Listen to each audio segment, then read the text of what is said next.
I don't expect anyone to believe me. Hell, I'm not even sure I believe myself anymore. I've questioned my own sanity more times than I care to admit these past few months. And honestly, the line between real and imagined is so paper thin now that I'm scared to blink. But I have to tell this story because the moment I stop telling it is the moment I feel she wins.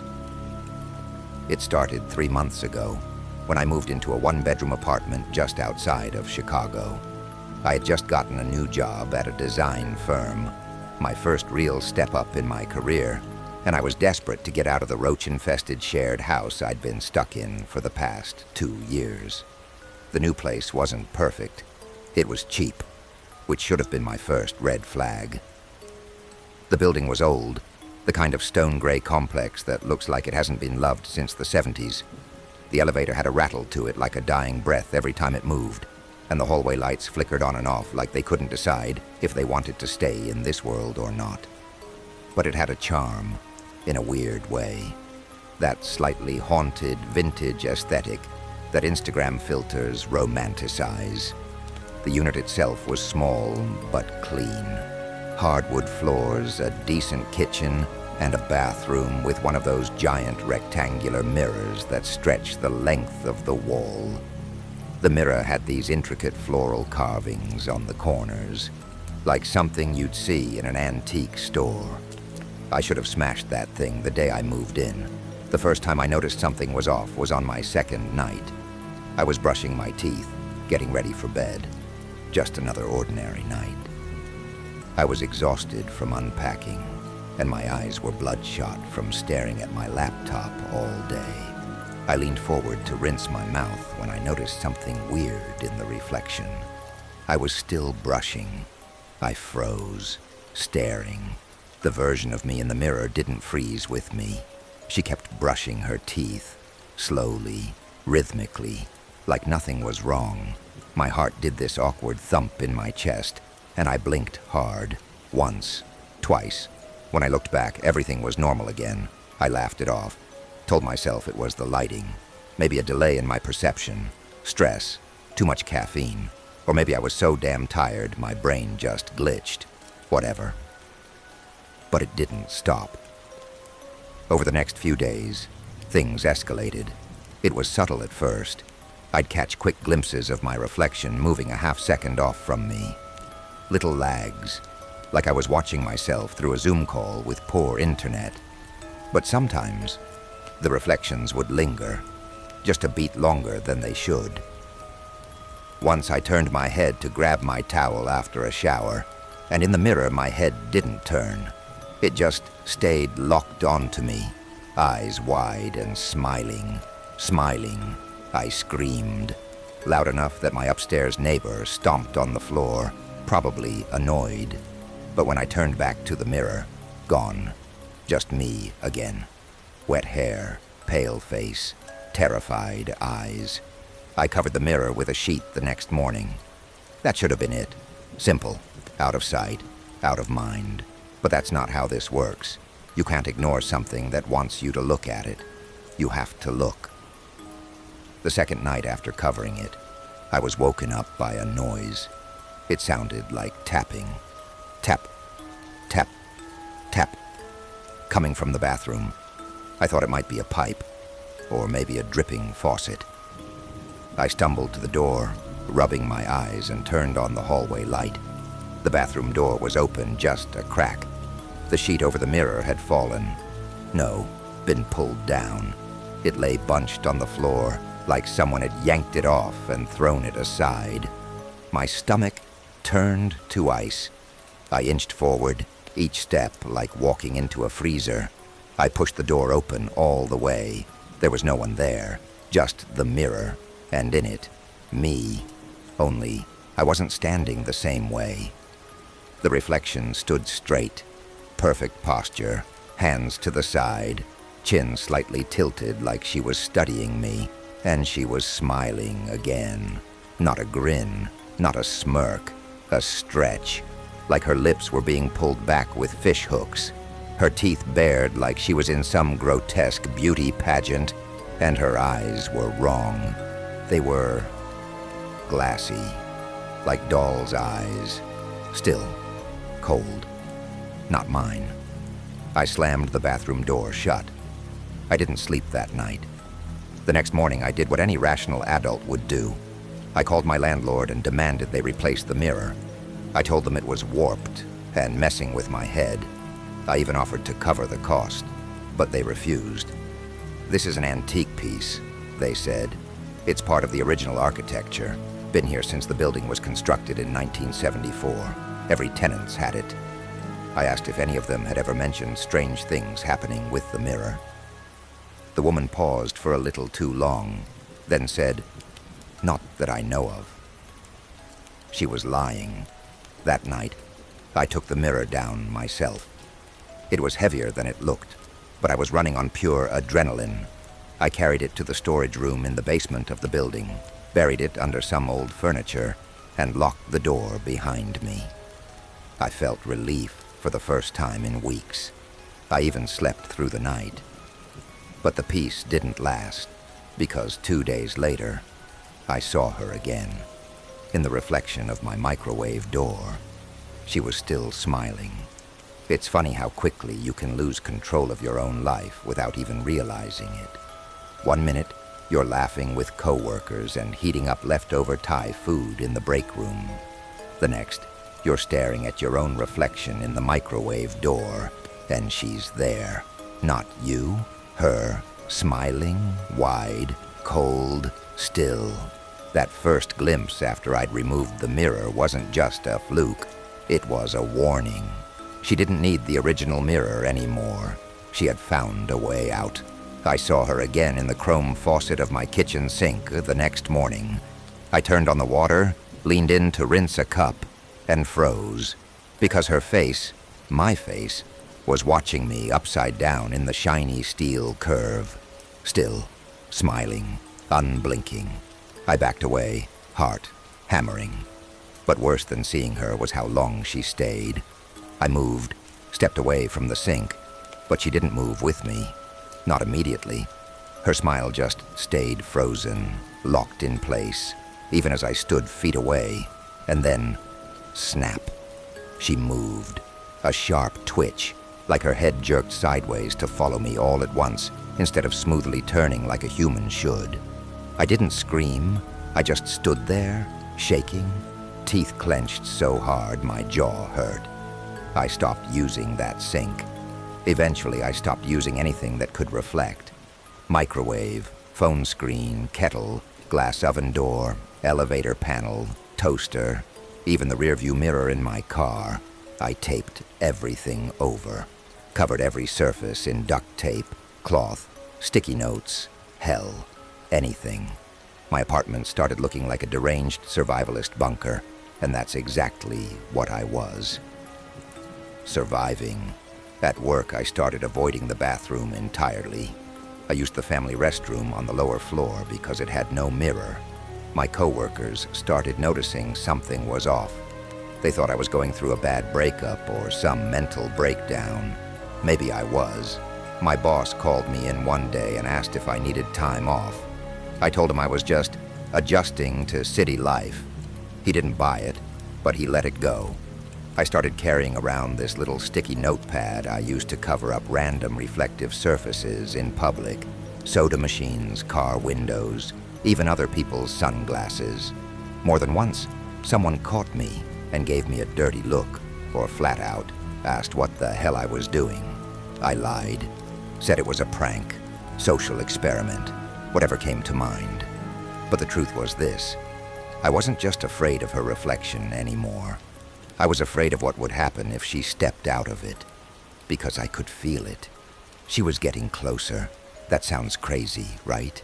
I know, but I could feel her, like this pressure, this presence. She wasn't just trapped in the mirror now. She was haunting me, following me, waiting. Sometimes at night, I'd hear this sound, this chittering noise, like teeth grinding, like laughter, muffled behind glass. Once I woke up at 3:17 a.m. with my mouth open, like I'd been screaming, but no sound came out. My throat was raw, my blankets on the floor, and every mirror in the apartment, all the ones I'd removed, were back, laid neatly around my bed. Where did they come from? I don't know. How did she get them there? I don't know. But she was in every single one, watching me sleep, smiling. The night everything broke was the night I decided to record her. Yeah, dumb, I know. Classic horror movie mistake. But I was desperate. I wanted proof. I needed someone, anyone, to see what I was seeing. Maybe then they'd believe me. Maybe then I could finally get help. I set up my phone across from the bathroom, door cracked open just enough to get a clean shot of the mirror I had hidden away in the basement. Because somehow, it had returned, hung up perfectly again, like it had never been touched. I hit record and left the apartment. I couldn't be inside while it filmed. I was too scared. I came back an hour later. The mirror was still there, but my phone was gone. I found it 2 hours later, in the fridge, still recording. There was no footage, just a glitchy black screen and static noise for an hour. But right at the end, just a flicker, there was an image, not a video, just a still frame of her, right up against the lens, mouth stretched wide open like she was screaming, but still smiling. And her eyes were finally moving. After that, I stopped sleeping. Every night I would lie in bed and stare at the ceiling. I turned on every light in the apartment. I unplugged every reflective surface. I taped my eyes open for hours just to make sure I didn't blink and accidentally see her again. I became a ghost, and she became more alive. She started mimicking me. I'd see her in fleeting glances, standing still in a storefront window, wearing the same clothes I wore the day before. Once, I saw her in the train's emergency glass panel, waving at me. Her fingers were bent backwards, like she didn't quite understand how hands worked. But the worst was the morning I heard her voice. It came from the bathroom. I had sealed that door with duct tape and shoved a dresser in front of it. But the voice seeped through, faint, whispery, like wind behind a window. It said, "Let me in," then louder, "Let me in." Then she laughed, a long choking cackle, like someone gargling nails. I sat on the floor, back against the front door, trembling. That's when I realized she wasn't trying to scare me anymore. She was inviting me, calling me to the other side. That night I did something I haven't told anyone, not even in therapy. I stood in front of the mirror, naked, no phone, no camera, just me and her, and I asked, "What do you want?" She didn't speak. She just smiled wider and tilted her head, slowly, deliberately. Then she held up a finger, my finger, but her nails were wrong, too long, cracked, yellowed. And she dragged that finger across the inside of the mirror, as if tracing invisible glass. Then she mouthed one word, "Switch." I didn't sleep that night.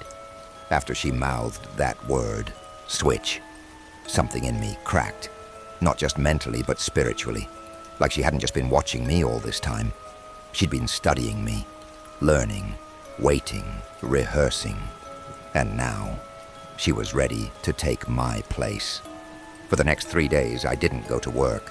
I didn't answer calls or open the door, even when someone pounded on it yelling they were from the complex management. I sat in my living room, every mirror covered, every reflective surface either smashed or wrapped in cloth. My phone screen cracked and turned off. My TV thrown off the balcony. Even the stainless steel handle on the fridge got duct taped. But even then, she found her way through. Reflections began showing up in impossible places. The black of my coffee, even though I drank it in the dark. My eyes on the stove panel, a shimmer in the damn puddle forming under my leaking AC unit. Every time I caught even a hint of a reflection, she was already smiling. She didn't need mirrors anymore. She had evolved. The worst part wasn't the constant fear. It was the temptation. Because after a while I started to wonder, what would it even mean to switch? Would I disappear? Would she wear my skin and go live my life better than I ever could? Would she clean my apartment, go to work on time, charm my co-workers, and smile like a functioning human? Would anyone notice the difference? I wasn't so sure anymore. Then something happened that pushed me past my breaking point. I got a call from my mom. Her voice was shaking, but calm in that terrifying way mothers get when they're trying not to freak out. "Honey," she said, you FaceTimed me last night." I hadn't. My phone had been powered off for days. She continued, "You were in your room, but the way you smiled, it didn't look like you. Your mouth, it was too wide." I asked what time. 3:17 a.m. Same time as the mirror incident. Then she said something I'll never forget. "You kept staring at me without blinking. You just smiled and smiled, and then you whispered something." "What did I say?" I asked, nearly dropping the phone. She paused. "You said, 'You're next.'" I left my apartment that night. Didn't pack anything. Just walked out with a hoodie and my keys. I didn't even turn off the lights. I booked a motel 2 towns over, paid in cash, and stayed there for a week. No mirrors, no TV. Plastic cups, curtains always drawn. But peace doesn't last. She followed. The first sign was the motel window. There was no glass, just a cheap mesh screen. But one morning, when the sun caught the surface just right, it reflected a faint silhouette on the TV's black screen. And she was there, closer, closer than ever. That was the night I caved. I sat on the motel floor, knees pulled to my chest, and I said out loud, "Fine." I don't even know who I was talking to. God? Her? Myself? "Fine," I repeated. "You win. You want to switch? Take it." The silence that followed was immediate. Like the room itself held its breath.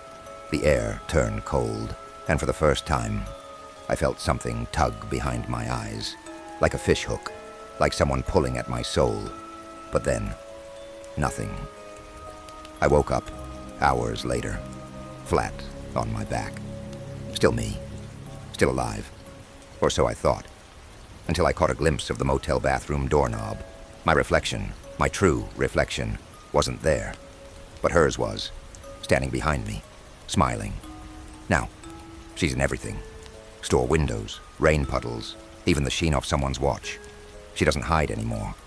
She watches me in public, at work, in my friends' mirrors. She's more confident now, more solid, more real. And sometimes, when I blink too slowly, I feel myself slipping.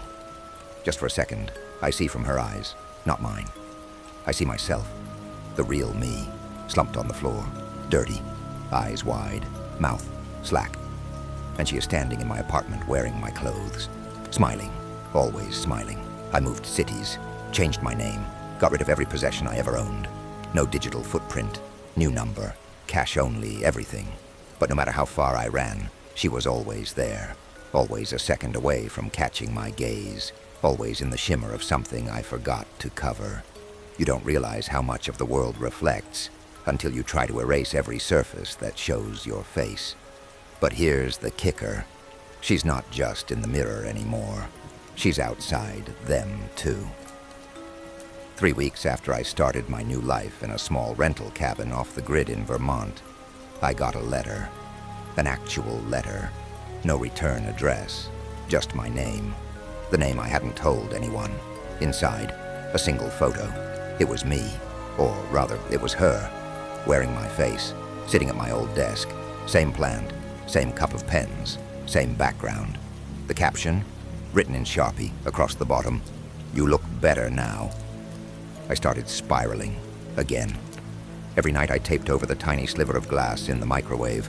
I unplugged the smoke detector because it had a reflective dome. I refused to wash dishes when water pooled too high. I even avoided puddles outside after rain. I knew people would think I was crazy, but I wasn't. Not anymore. Because one night, I saw her in someone else's eyes. I had gone into town to buy canned food and candles. While paying, the cashier, just some tired college kid, looked up and paused. "You okay?" he asked, peering closely. I was wearing my hoodie up, no makeup and sunglasses, so I guess I looked rough. But before I could answer, he said something that made my skin crawl. "You were in here yesterday, right? Wearing that yellow scarf?" I don't own a yellow scarf. Or maybe... No, sorry, he said quickly, backing off. I must be mistaken, but what? You had the same smile. That same night, I got an email from my own address. Subject line, "You left the lights on." No message, just an attached video. I played it. It was my apartment, my old apartment. The camera slowly panned across the living room. It was clean, candlelit, the couch blanket folded perfectly, and then there she was, wearing my clothes, sitting cross-legged, smiling into the camera. That smile never moved, not once in the full 3-minute clip. And behind her, dozens of photos of me, of us. From moments I never remembered taking, brushing my hair, sleeping, looking into my laptop. She had been watching for years. I tried to destroy the laptop. Didn't work. Every time I turned on a new device, no matter how new, how clean, she found it. In the startup screen reflection, the black when you close an app, even in the glass of the bulb in my flashlight. One night, I saw her inside my eye. I looked into a cracked car mirror as I was driving, and her face replaced mine for a fraction of a second. I swerved and almost crashed, and what's worse, I think, I smiled back. I realized something then. It wasn't just about watching me. She wasn't a demon, not exactly. She was me, the version of me that didn't blink, didn't break, didn't run from mirrors. She was my shadow, built over time by every moment I looked at myself with disgust, with hate, with fear. Every second I stood in front of the mirror and wished to be someone else. And she became that someone. And now she's living that life. Last week I got another email, no text, just a video call request. I watched it ring for 30 seconds, and right before it timed out, she appeared on the thumbnail, still, smiling, but not at the camera, at someone else, someone beside her, and that someone looked just like my mother. I didn't sleep that night, not a second, because what I saw in that video call thumbnail wasn't just terrifying, it was impossible. My mom has been dead for 6 years. I was the one who found her body. I buried her. I watched them close the casket. I still remember the sound of the dirt hitting the top. Heavy, final, like something the earth didn't want to take. But in that frozen thumbnail, she sat beside the smiling version of me like nothing had happened. She even had that same gray streak in her bangs that I used to play with as a kid.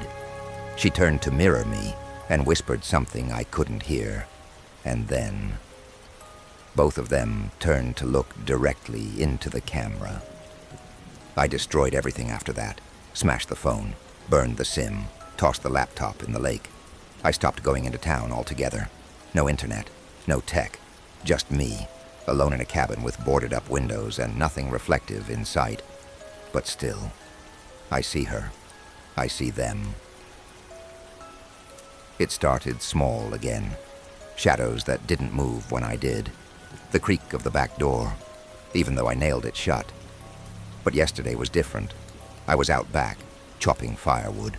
There's an old chrome hubcap partially buried near the edge of the property. I've never touched it, always meant to toss it, but never got around to it. I caught something in it, a flicker. I looked. There she was. But this time, she wasn't looking at me. She was looking at the cabin, behind me. I turned around fast. There was no one there. But the front door, it was wide open. Inside, nothing seemed out of place at first. But the moment I stepped in, I smelled something. Sweet, like cherry lip gloss and dust. A scent I hadn't smelled in years. My mother's scent. And when I reached the bathroom, where the mirror had been ripped out weeks ago, I saw a note taped to the wall, written in handwriting that wasn't mine. You were never alone. You were always two.